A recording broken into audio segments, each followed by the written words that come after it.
What I want to do, this happened at church yesterday, and this passage came up. We're on Sunday mornings at the church that I attend here in Texas, going through the book of 2 Samuel right now.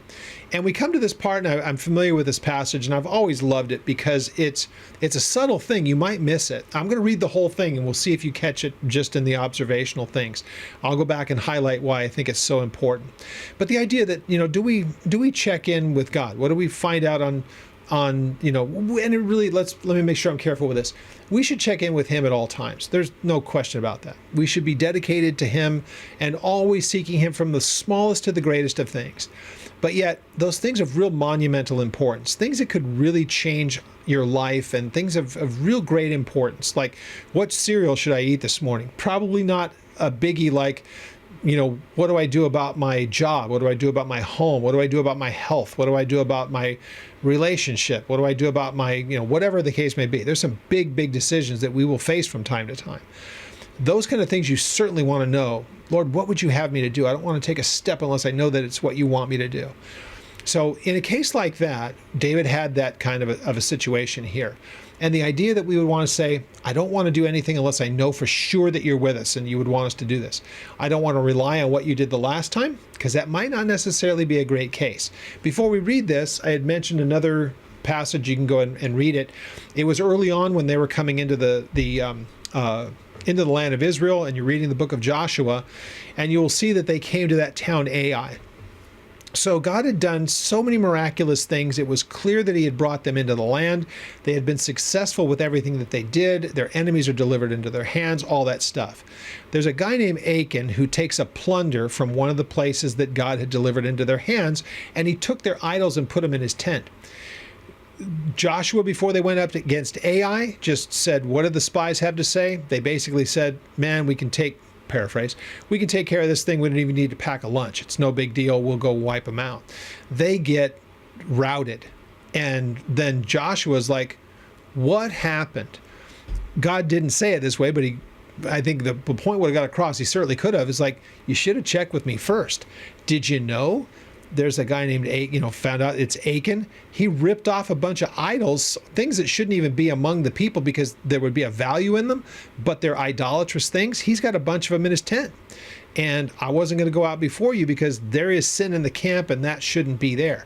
Now, if Joshua had said, hey, the spies, Lord, the spies said that Ai is no big deal. Are we supposed to go? Should we go? And God could have said, oh yeah, I'm going to deliver him into your hand, but you better deal with that Achan problem first.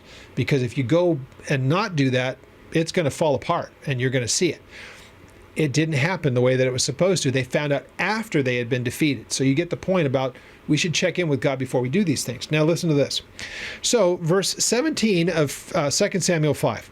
Now when the Philistines heard that they had anointed David the king over Israel, all the Philistines went up to search for David, and David heard of it and went down to the stronghold. The Philistines also went, and they deployed themselves in the valley of Rephaim. So David inquired of the Lord. Verse 19, he inquired of the Lord, saying, shall I go up against the Philistines? Will you deliver them into my hand? The Lord said to David, go up, for I will doubtless deliver the Philistines into your hand. So do I confront them face to face? Will you give me victory in this? Should I go out and meet them? God says, that's exactly what I want you to do. You're going to go out. I'm going to deliver them into your hands. You're going to rout them.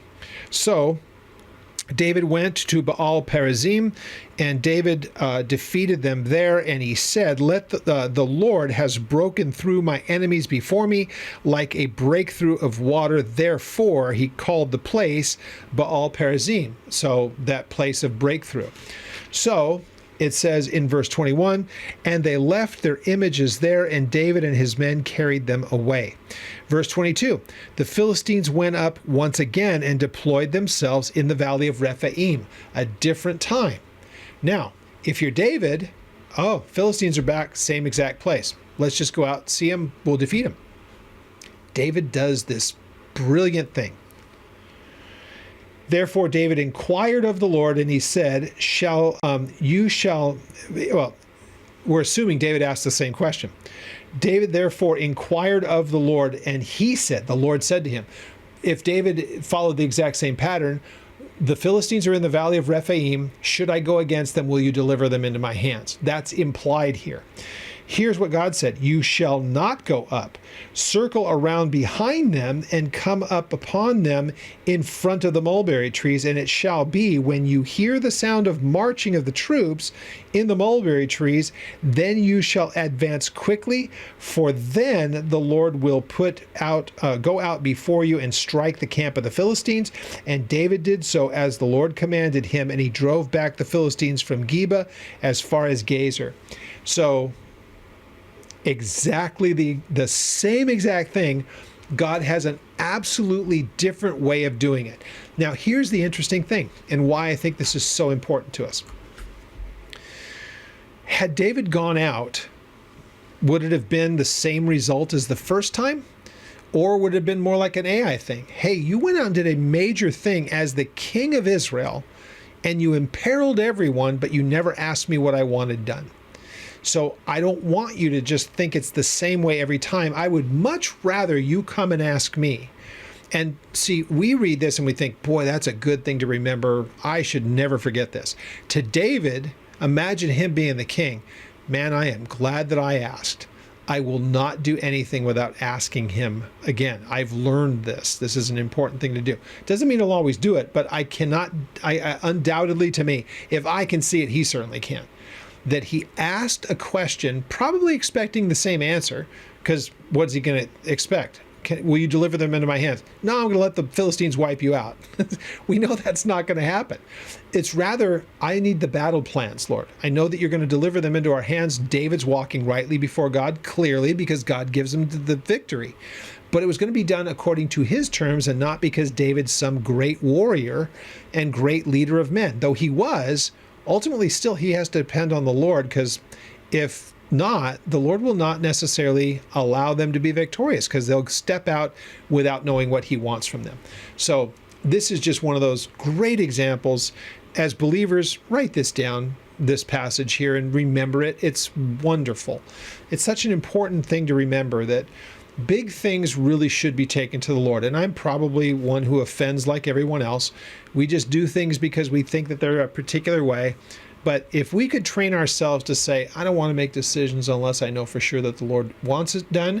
And sometimes we can convince ourselves that what we're wanting to do is what God wants us to do. We want to make sure that we don't have our thumb on the scale.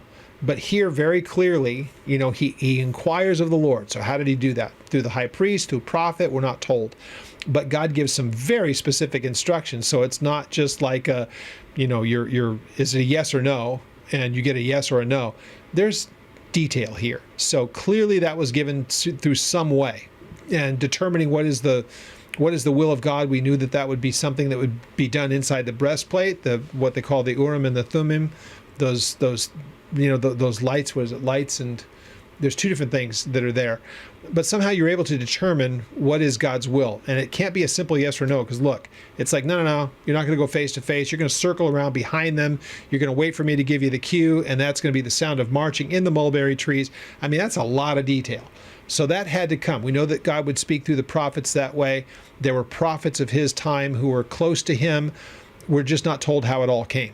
But it's just a very, very important thing for us to remember, that major things really ought to have the time where we come before the Lord and say, what do you want done, Lord? I want to do your will. I want to make sure that what I'm doing is completely your desire for me. So I don't want to take a step if it's in the wrong direction. All of that kind of stuff needs to be done and taken into account. So love that passage.